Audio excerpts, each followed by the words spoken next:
Okay, all right, it's 5 o'clock. We're going to go ahead and kick off this meeting here. I want to welcome everybody to the Barry M. Goldwater Range Land Withdrawal Application Virtual Public Meeting.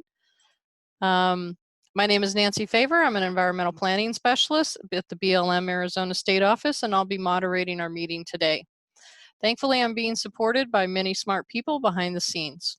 I'm very excited to be trying this new technology, but we know it can be challenging to use new programs. If you haven't used Zoom in a while, please take this moment to update your software.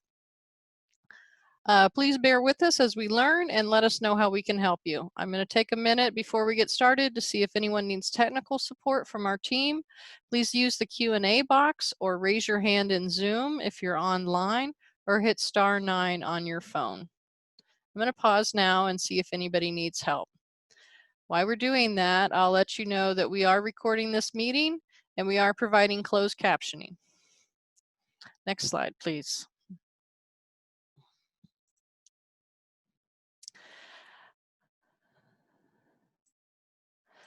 This meeting is being recorded and will be uploaded to the BMGR project website, as well as to the BLM Arizona YouTube channel. Later in the broadcast, we will read the project web address for those of you on the phone. You may also go to blm.gov/Arizona for more information. We will post the video and transcript of the meeting on our website. Also, I want to let you know our standard privacy disclosure. You should know that before including your address, phone number, email address, or other personally identifying information in your comment, be aware that your entire comment, including your personal information, may be publicly available at any time. While you can ask us in your comment to withhold your personal information from public review, we cannot guarantee that we will be able to do so. And I'm just going to pause right now if I could hear from one of our technical staff, if we have anybody on the line that needed technical assistance that we needed to pause for.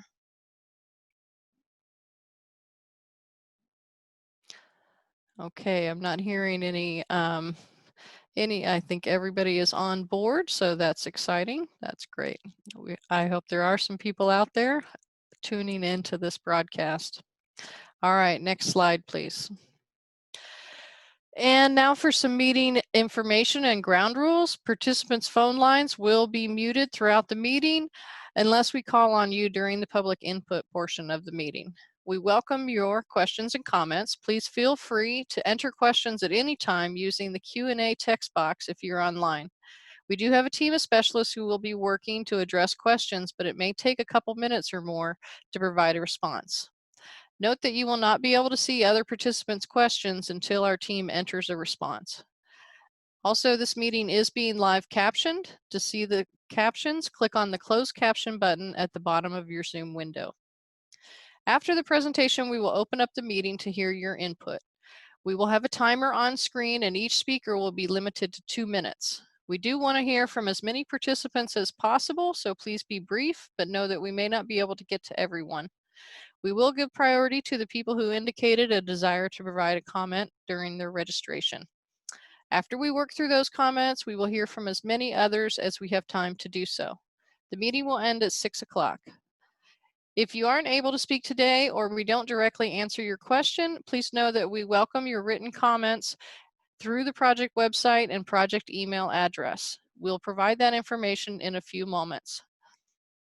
Note that if you want your comment entered into the official project record, it must be submitted in writing. And lastly, please be respectful and courteous. Inappropriate language will not be tolerated. We'll do our best to mute callers as soon as we hear offensive language. Thank you. Next slide, please. So the agenda, we're going to have an opening address from Leon Thomas, our Phoenix District Manager with the BLM Arizona, and then Eddie Ariola, Supervisory Project Manager at the Arizona State Office, will provide an overview of the BLM's land withdrawal application process, and then we'll hear from the U.S. Air Force on what their plans are with the range, what they currently do, how they use the range, and how they plan to use the range in the future.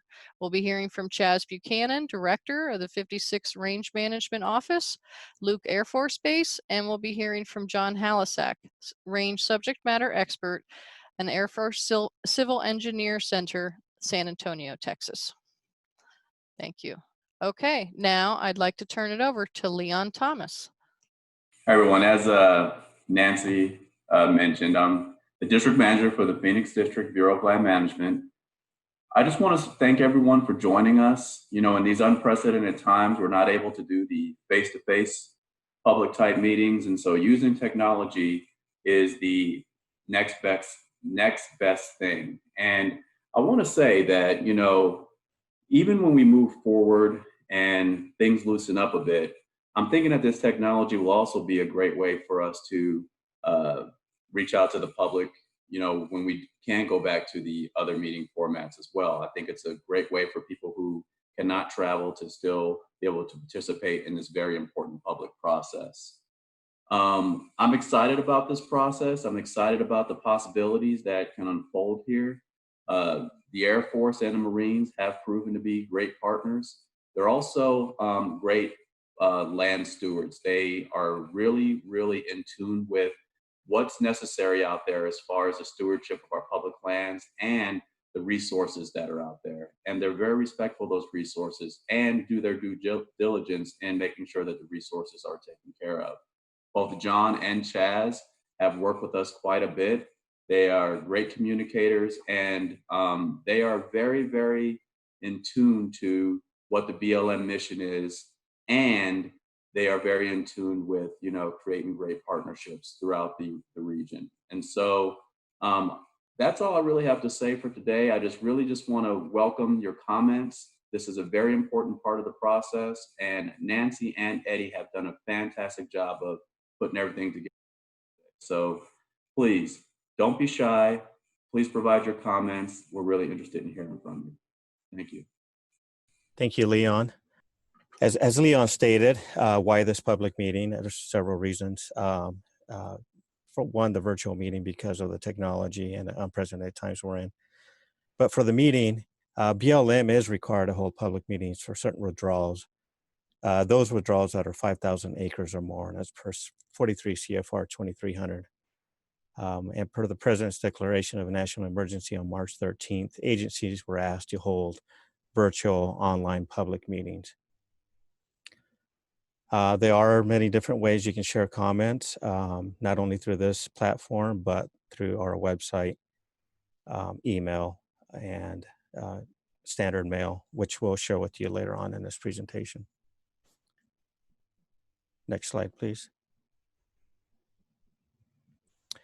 Just to set the stage, this map shows the BMGR, Barium Goldwater, the extent of it. It basically starts at Gila Bend and goes to Yuma, Arizona, and just south of I-8, down to the U.S. border. A couple of the neighbors, as you might recognize, the Fish and Wildlife Service down here with the Cabeza Prieta Wilderness, the National Park Service, and to the east, the Tohono O'odham Nation. All lands in yellow are BLM administered lands. Lands in blue are state lands. Those in white are private. Next slide, please.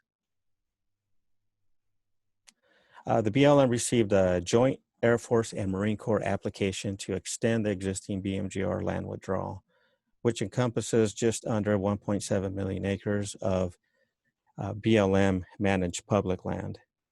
BLM also received an Air Force application to withdraw an additional 2,366 acres of public land east and southeast of Gila Bend.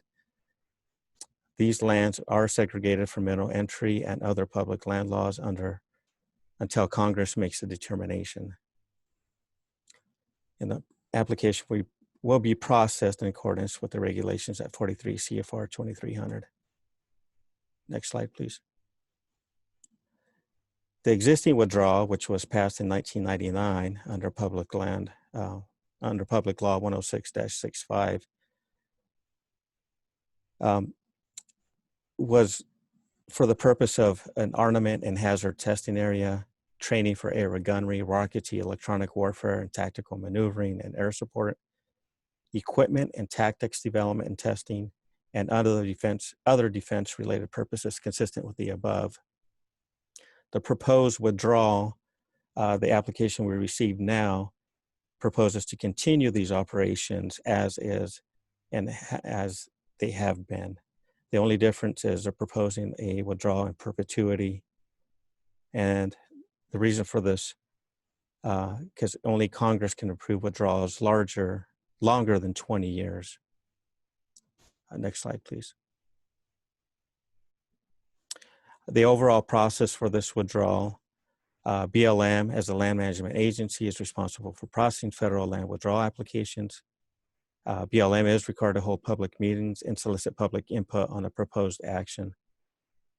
The public comments that BLM receives will be part of the overall withdrawal application process and will be considered in the analysis. Within the scope of this application withdrawal process is a legislative EIS, environmental impact statement, in which the Air Force and the Marines are co-leads in preparing that. The BLM is a cooperating agency because of the BLM managed lands and because it's a withdrawal that the BLM is responsible for processing. The online legislative EIS public scoping period ends June 3rd. The decision to be made, neither the BLM nor the military can make the decision to approve or would deny that withdrawal. Only Congress can approve the withdrawal. And those are for actions larger than 5,000 acres. The BLM ultimately will combine the withdrawal application, the LEIS, other findings and studies, in a case file for submittal to Congress for its decision. And next, I'll introduce you to Chaz Buchanan, who will explain the purpose and need and the overall scope of the legislative EIS. Okay, at the moment, Chaz got bumped offline. So this is John Halisak. I'll come in here until Chaz can get back on, or maybe if he doesn't, I'll move through his.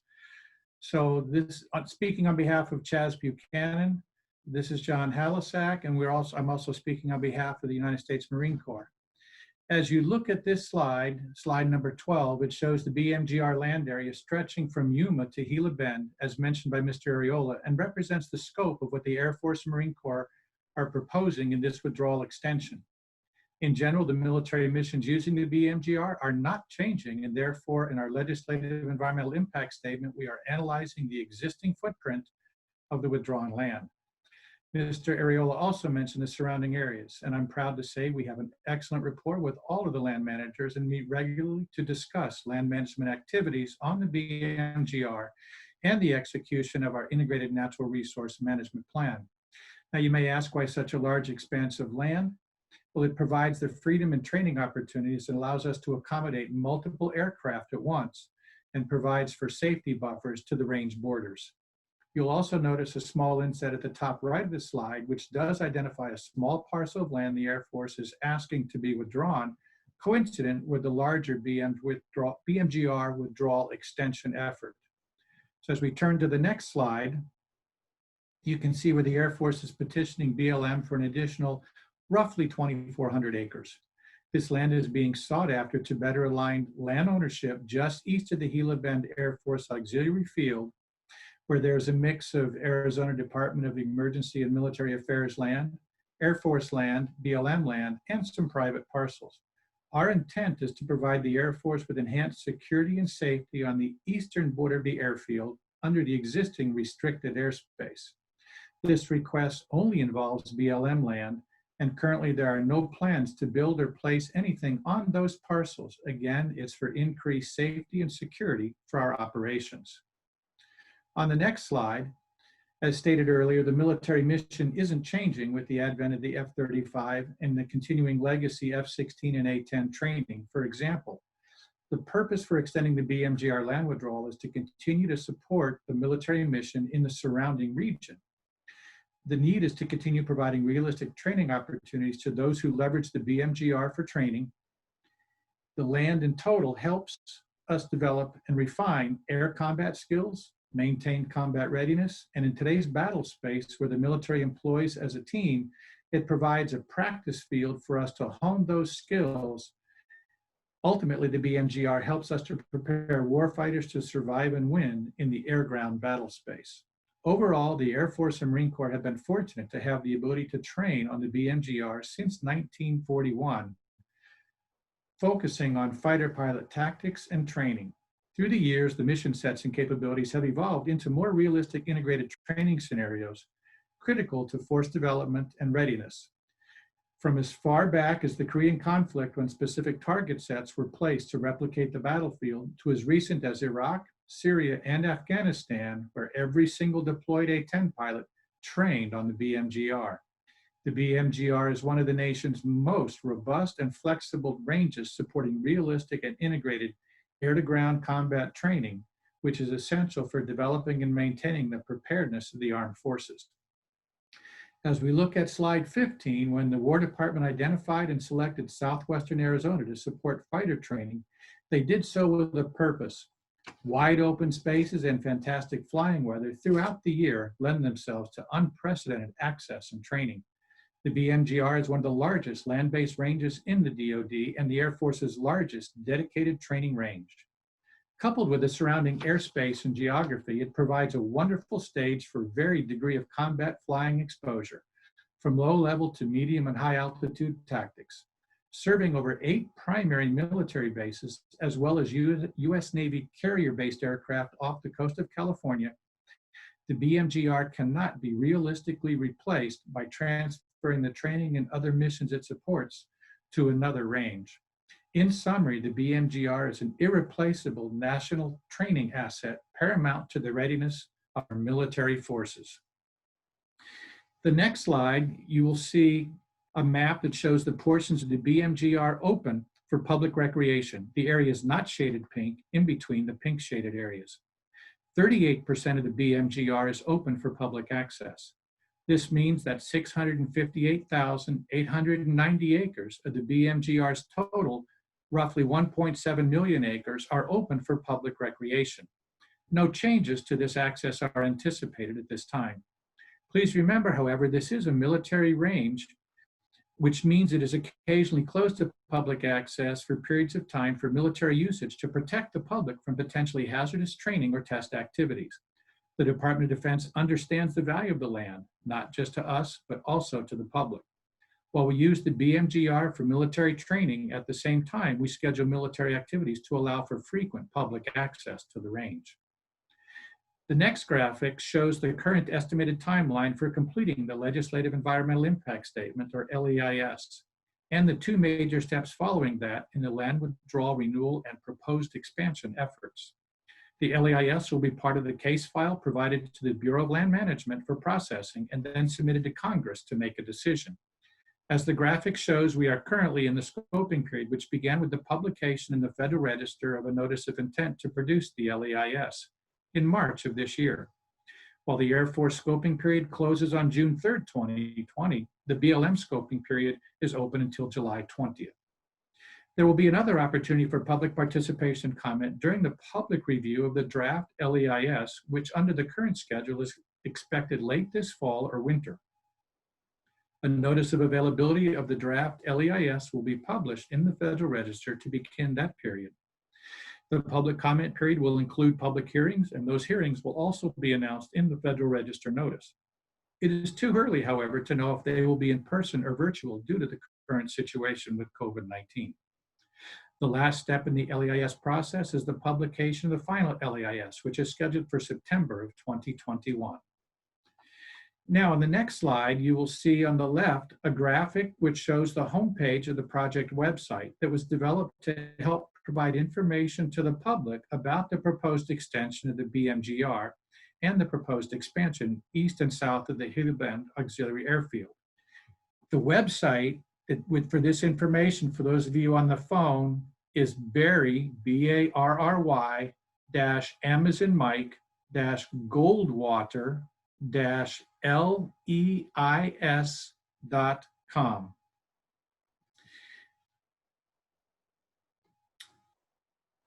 Okay, clicking on the tab labeled About on that page takes you to a page providing an overview of the range and the military training activities taking place, as well as information on the proposed action and the alternatives being studied concerning the range.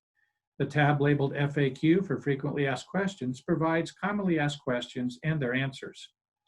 The tab labeled Documents provide links to numerous items, including 4 short videos about different aspects of the range, the history, the purpose, environment and cultural sites, and the withdrawal process. Links to digital copies of the public scoping brochure, flyer, and newsletter. Links to the presentation boards planned for the now canceled public meetings, along with links to other information relevant to the land withdrawal process. Links to the Federal Register notices for this project are also provided on that page. There's a tab labeled Get Involved, which provides information on the public scoping process and encourages you to submit your comments relative to the proposed withdrawal renewal and proposed expansion. The tab labeled Contact Us is shown on the right-hand side of the screen. This provides the methods of submitting comments on the effort in a form that may be filled out online and used to submit your comments through the website. Portions of the website have also been translated into Spanish, including the Contact Us comment form. And again, that website is Barry, B-A-R-R-Y, -M as in Mike, -Goldwater, -LEIS.com, C-O-M. And now, Mr. Areola, back to you.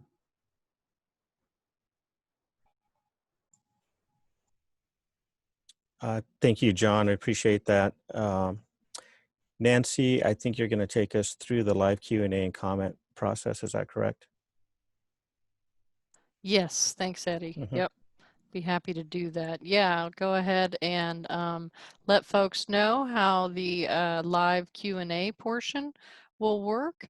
I'm not seeing any questions in our chat, but we did have some folks that when they pre-registered said they might be interested in speaking.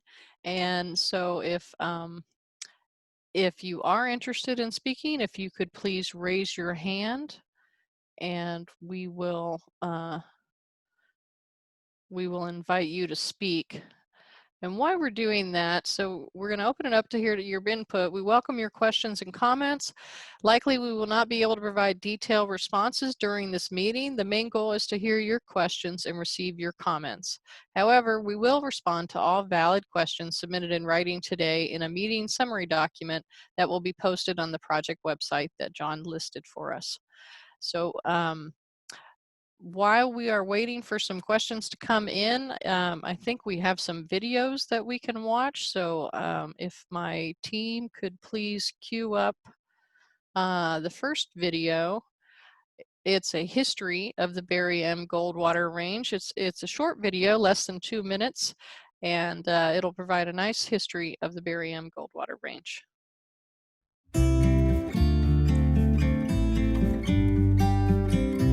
The Barry M. Goldwater Range, or BMGR, was established in 1941 to support the Army Air Force's flying and training programs at Luke Field and Williams Field near Phoenix.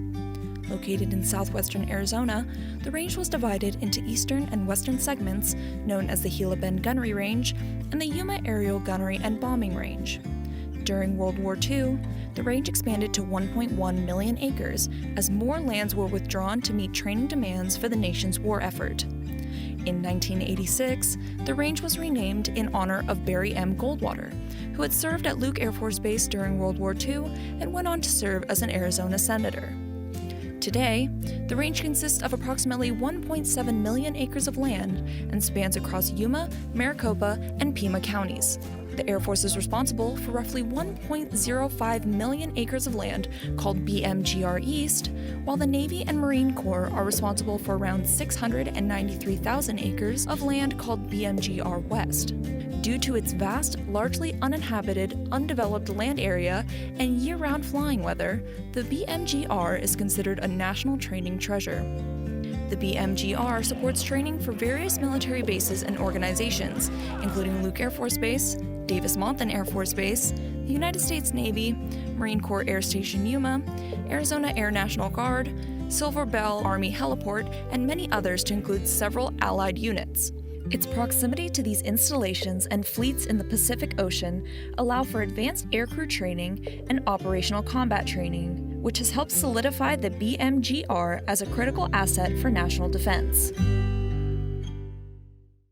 Okay, great. I believe we did have one question, and if the team could tell me if that's a question that I should read or if we're able to answer that question directly in the Q&A box. I think we're going to answer that in the Q&A box. So if we could queue up the next video, please. That video is just 2.5 minutes, another short video, and it's on the purpose of the Barry M. Goldwater Range. So let's go ahead and enjoy that video.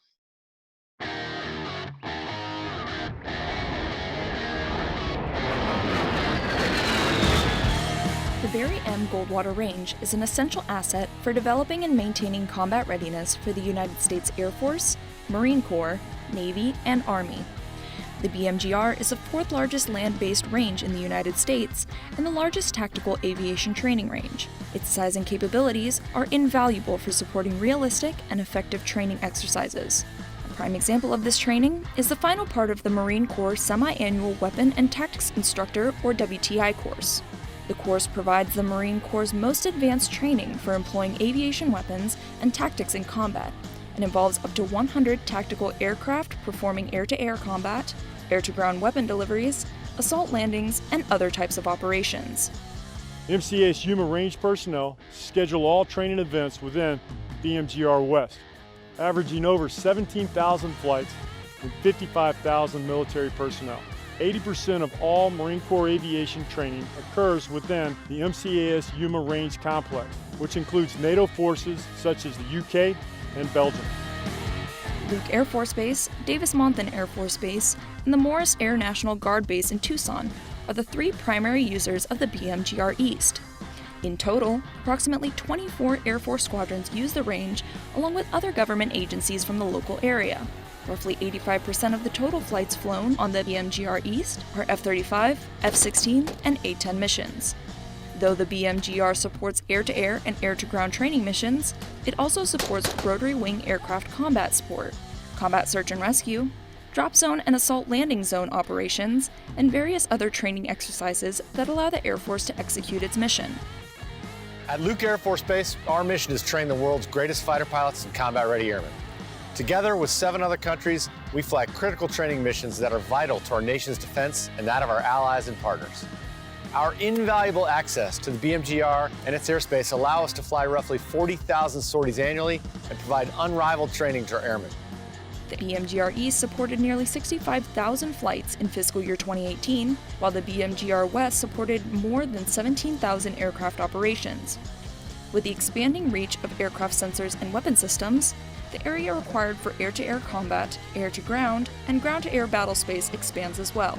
The size of the BMGR and the availability of the supporting airspace are as important as ever. Okay, great. We do have a live question that one of our specialists is going to answer. So that question is, what strategies are being implemented to ensure the preservation of this site? And we have Lisa M., who is going to speak to that question.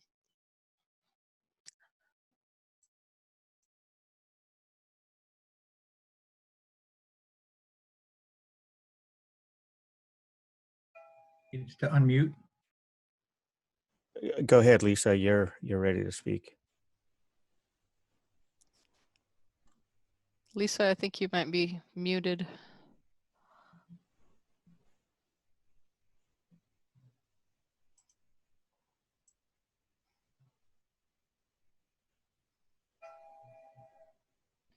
I think we need to defer to Adrian. Okay. How about we- OB? OB, I believe that's Kevin. Kevin, would you be able to answer that question for us? What strategies are being implemented to ensure the preservation of the site? Okay, I'm here. Can you hear me? if you're very faint, we can barely hear you. All right, well, I'll try to speak up. But the strategies that the military uses to Kevin, if you could speak a little louder, please. All right, hang on. Yeah, Kevin, maybe you could get closer to your microphone and it might be buried on your laptop, just FYI. Yeah, okay. Is this better? Yeah, Yes. much better. There you go. Well, the military uses a couple of plans, an integrated natural resources management plan for preserving the natural resources, and integrated cultural resources management plan for preserving the cultural resources out there. And we're very in tune to both those plans. They are updated regularly. There's a 1-year update for the INRP, and something similar for the ICREM, the Cultural Resources Management Plan. So one of the things that that most folks recognize that the military is doing out there is that we preserve the sites, and the military mission impacts, a very small percentage of the land, just the target areas, just the road areas, and such. So the good news is that as a withdrawn land area, the Sonoran Desert is mostly preserved in its natural state.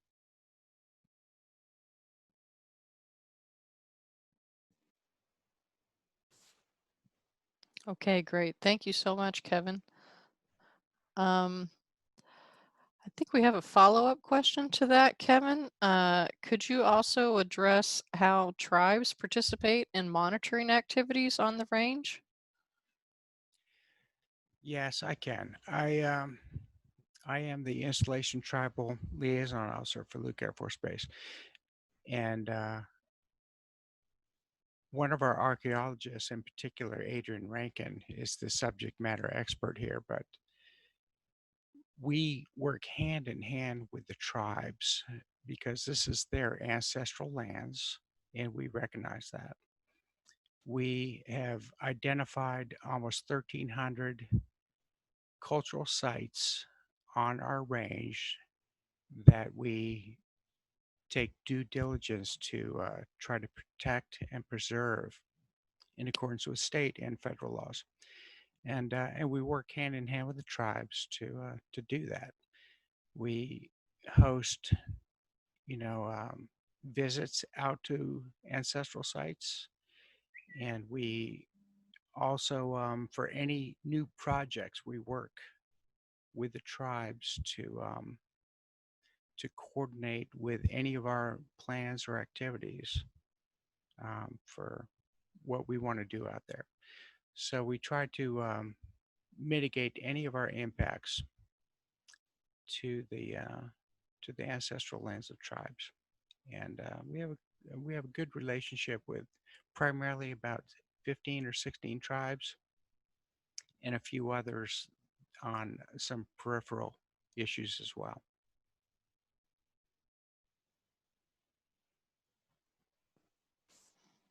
Great. Thank you so much again, Kevin.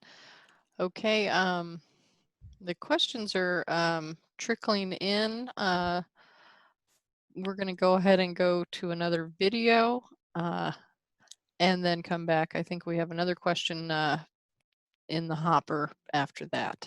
Thank you.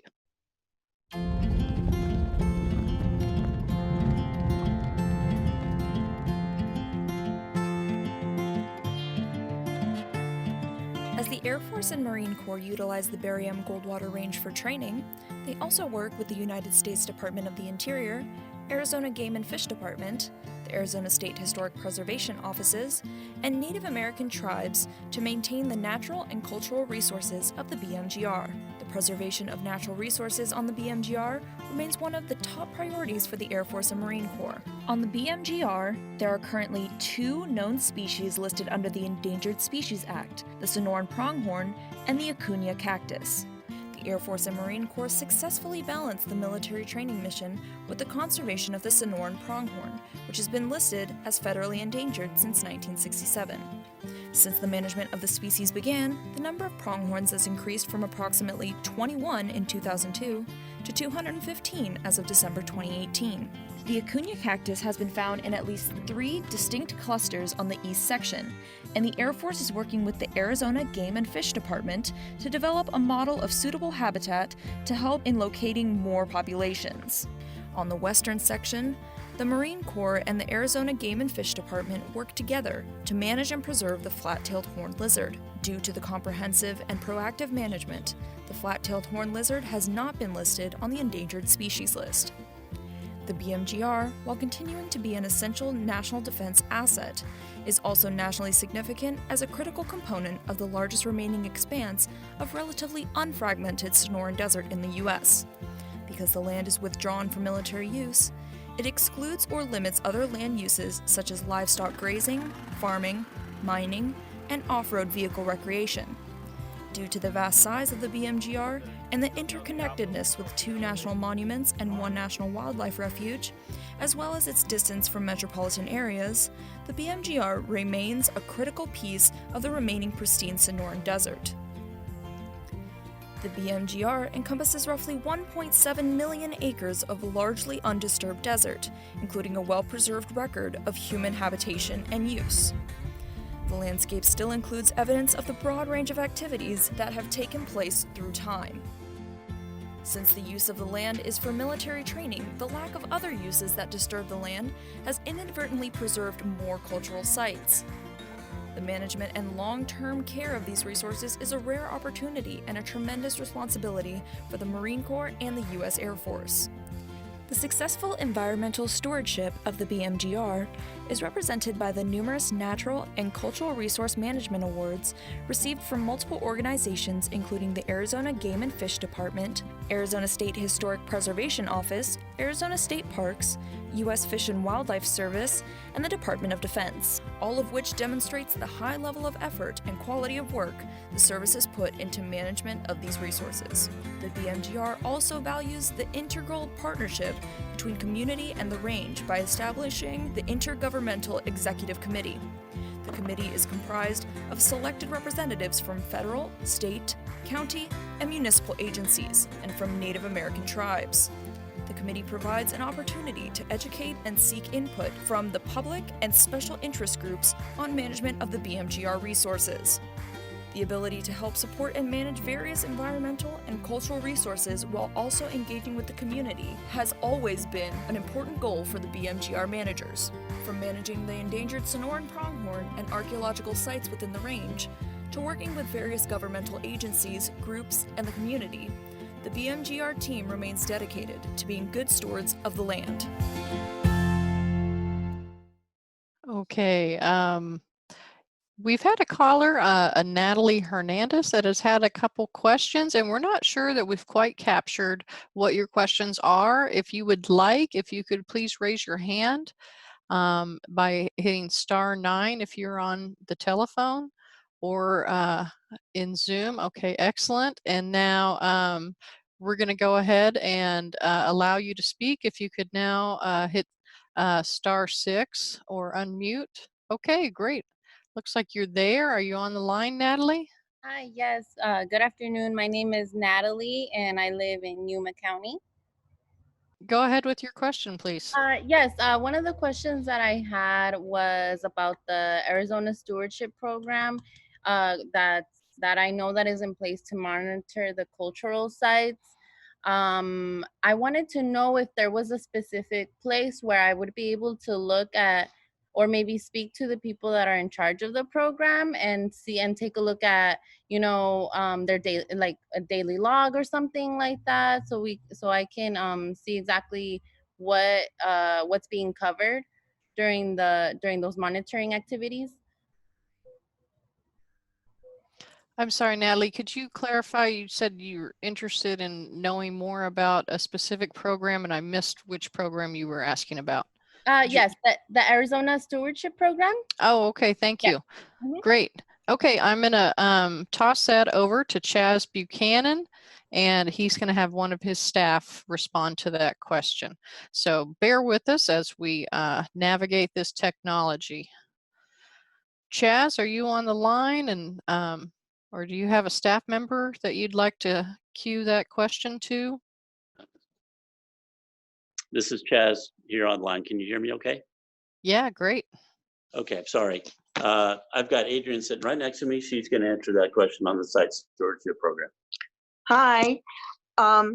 We participate in the Arizona State Historic Preservation Office Site Stewards Program. We have about 30 volunteers who have gone through training with the SHPO's office and with us, and they monitor archaeological sites that are in public access locations. They're looking for evidence of disturbance so that if we need to, we can respond very quickly if we see disturbance. And we're very, very fortunate to have these people who work very diligently on monitoring these sites. I hope that answers your question.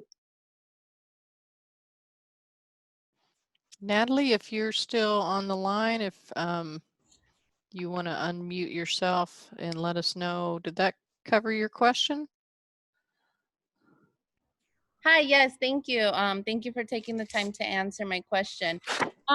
It does. I guess my question was a little bit more in depth in regards to if we're able to have access to maybe logs, or I don't know if they keep weekly logs or daily.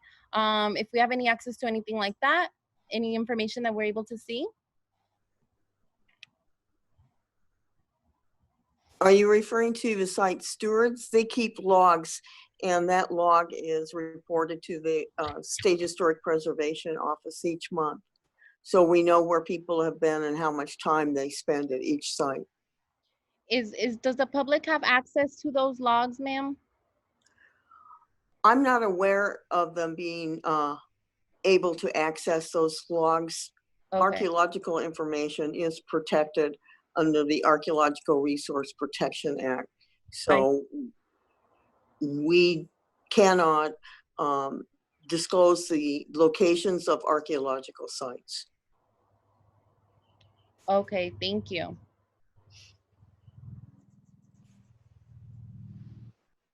Okay, great. Thank you so much, Adrian. It's great to have you on board. We have had a couple questions about off-roading. My understanding is that there's not a lot of off-roading going on, but Chaz, if you wouldn't mind just go ahead and elaborating on that response, please. Yeah, well, speaking in particular for the Air Force side, certainly we have our major public recreation area, Area B. We do allow little four-wheelers in there, four-wheel drive trucks, whatever somebody wants to use. But we limit the travel to the existing road network. So there's no true desert, cruising through the desert, off-roading allowed. I believe it's the same for the Marine side, but Bill or Randy English, if you're on the line, can you take that for your side?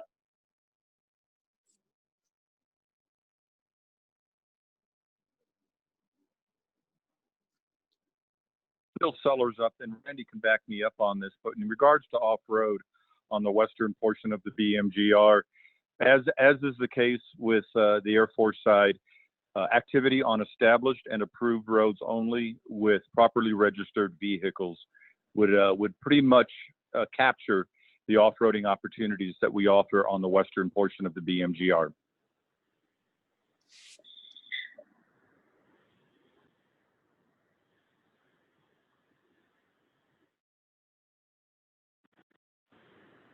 Great. Oh, I was muted. I'm sorry about that. Thank you so much, folks, for answering that question. Let's see if we have any more questions coming in. Not seeing any questions in the queue at this moment. So I believe we might ask Eddie Ariola. Eddie, would you mind just kind of going over how the withdrawal action fits into the bigger picture here, and letting us know a little bit about how the withdrawal action will proceed?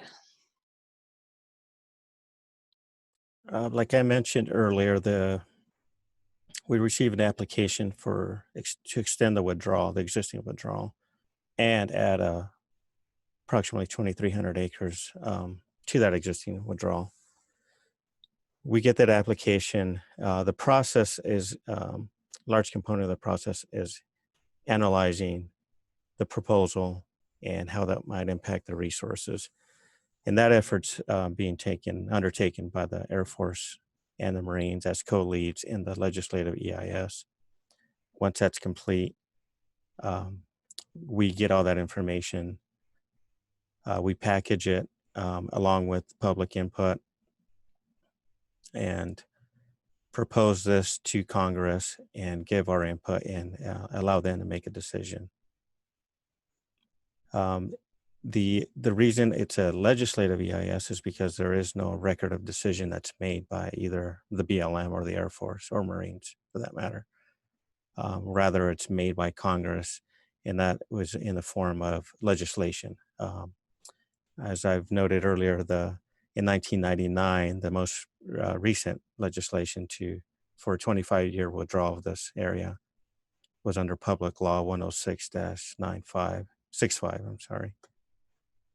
So that decision would come in that form again in this next round, moving beyond 2024 if it's approved.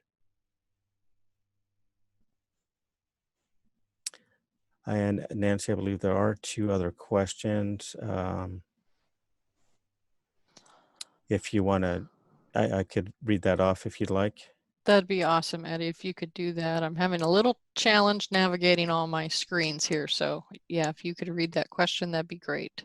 A question from Natalie is, what specific measures are being implemented to preserve the site? That question does sound familiar, and I believe Kevin O'Berry addressed some of it, but let me see if we can get somebody who could answer that. Maybe Adrian? Adrian can take the question, but can you expand on what the question actually is? Which site are we talking about? It doesn't specify sites, but just sites in general? Yeah, preserve the site. I think the overall, both areas.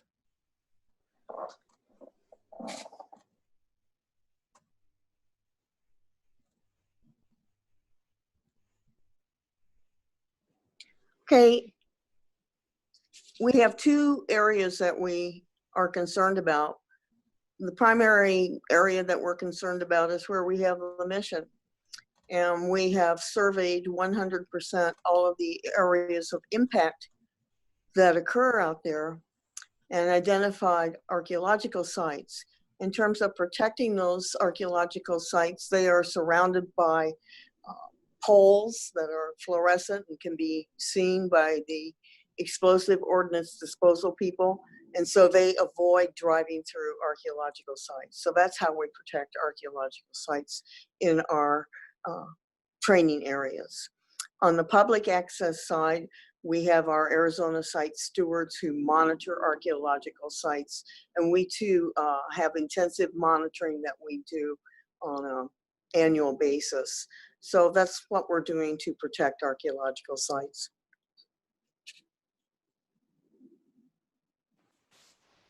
Excellent. Thank you so much, Adrian. We do have another question that's come in, and it is concerning immigrants that cross the range. And so I believe Kevin, would you be able to answer that question, please? I can. Can you hear me? Yeah. Okay. I can. Chad's probably a better person to answer that, but you know, The Border Patrol has a national security mission on our land that we use for training, and we recognize that. We work closely with Border Patrol weekly, almost daily, and we have formal meetings with them 6 times a year at the least, and about their mission on the lands that we manage. And we recognize that there are border-related issues that impact our lands, and I can speak to the Berry Goldwater Range West, which is the Marine Corps side, which has an adjacent border with Mexico, and the Air Force side does not have an adjacent border with Mexico, but we are impacted by travel. So we recognize that Border Patrol has a mission out there. We support them in their mission, and we also try to facilitate and mitigate, human safety concerns out there in the performance of our mission. So we just work closely together to mitigate those circumstances and support the Border Patrol as well as the military mission out there. Okay, thank you so much. We do have another question from Sid Sloan, who's on the phone. Sid, if you could go ahead and unmute yourself, and we'll allow you to ask your question. Sid, could you, okay. I see your hands raised, and I'm having a little technical difficulty with seeing participants. Sid, if you can go ahead and unmute yourself and looks like she is unmuted, Nancy. Can you go ahead and talk, Sid? Are you there? Yeah, I'm here. Can you hear me? Yes. Yes, I can hear you. I don't have a question. I must have hit the wrong button here, so I'm sorry. Did you hear that? Yeah, no worries. We'll mute you again, and then you can go on. Thank you very much for letting us know.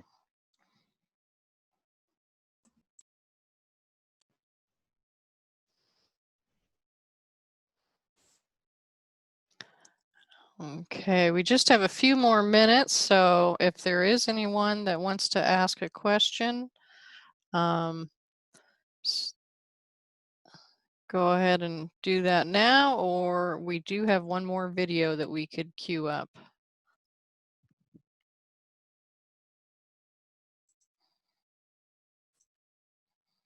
Okay.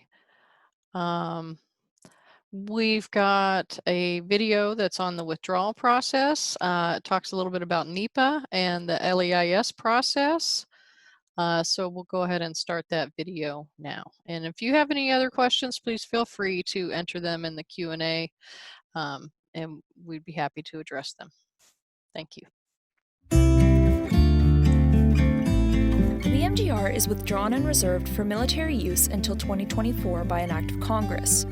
The Air Force and the Marine Corps have determined that the BMGR will continue to be an important component of sustaining military readiness well beyond the expiration date of the current withdrawal. One of the requirements of the withdrawal process is to develop a legislative environmental impact statement in accordance with the National Environmental Policy Act. The National Environmental Policy Act, or NEPA, is our national charter for making informed decisions while considering environmental impacts. NEPA requires all federal agencies making a proposal that may significantly impact the environment to consider a range of reasonable alternatives, the potential environmental and human health consequences, along with public and government agency input. You may be wondering about the term Legislative Environmental Impact Statement, or LEIS. An LEIS is different from a typical Environmental Impact Statement, EIS, as there is no record of decision. The decision on the final action will be made by Congress and written into law. The LEIS is required under NEPA and must identify and describe the affected environment, evaluate the potential environmental consequences from a range of reasonable alternatives, and identify environmental permits and specific mitigation measures to prevent or minimize environmental impacts if required. The LEIS will assess the potential environmental consequences of extending the existing BMGR military land withdrawal beyond the current withdrawal expiration date of October 2024. As part of the withdrawal extension, the Air Force and the Marine Corps propose to continue military operation on the BMGR's existing 1.7 million acres of land. In addition to extending the existing land withdrawal, the Air Force is also proposing to withdraw an additional 2,366 acres of public land to improve the range's capacity to support military testing and training. The BMGR land withdrawal process and legislative environmental impact statement is in the public scoping stage. Scoping allows the public to make comment, gather information, clarify details of the proposed action, and make suggestions to improve alternatives. Scoping is the first stage in the LEIS process to make delegating efforts to involve members of the public, cooperating agencies, stakeholders, and federally recognized tribes in the development of the LEIS. Your input will enable both the Air Force and the Marine Corps to more effectively shape the range of alternatives to be considered and provide a focused environmental analysis.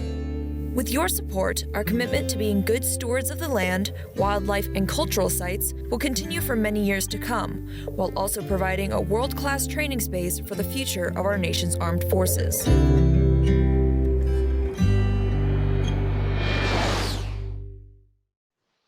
Great. Okay, in that last video, it talked a little bit about the legislative EIS that the military is working on, and so it will be speaking to a lot of different issues that we've covered today in its analysis, and we will hope to be having some meetings when that draft LEIS has been prepared. But at this time, I'm going to go ahead and turn it over to Eddie Ariola to review how to submit comments to the BLM and to wrap us up today. Yeah, thank you, Nancy. We are at the top of the hour, which will conclude our meeting, but you can continue to get involved with the project by submitting comments to the BLM, either by email, fax, or standard mail. The email address is, for those of you on the phone, is BLM_AZ_AZSO_BMGR withdrawal@blm.gov. Or you can fax your comments to 602-417-9454. Or you can send it via standard mail to my attention at the BLM State Office, which is at 1 North Central Avenue, Suite 800, Phoenix, Arizona, 85004. And we also have Federal Relay Services for the hearing impaired. That number is 800-877-8339. If you'd like to review the application, legal description, and any associated documents, you can review those at the BLM Arizona State Office, Phoenix District Office, or the Yuma Field Office. And just as a reminder, the legislative EIS scope and comment deadline is June 3rd, 2020, and the BLM comment deadline for the land withdrawal is July 20th, 2020. The reason for that was just 2 different publications in the Federal Register. But as Nancy mentioned, BLM is a cooperating agency in the LEIS. Your comments will be considered in that document. Nancy, back to you if you want to wrap us up.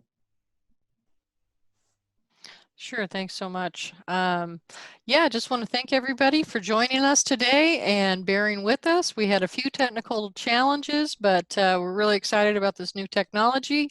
It's a lot of fun to try something new, and we really appreciate the folks who have attended. And again, we will be posting a video and a transcript onto BLM Arizona YouTube channel. You can access that at www.blm.gov/Arizona. And you can also visit the Barry M. Goldwater Project website. That is www.barry-m-goldwater-leis.com.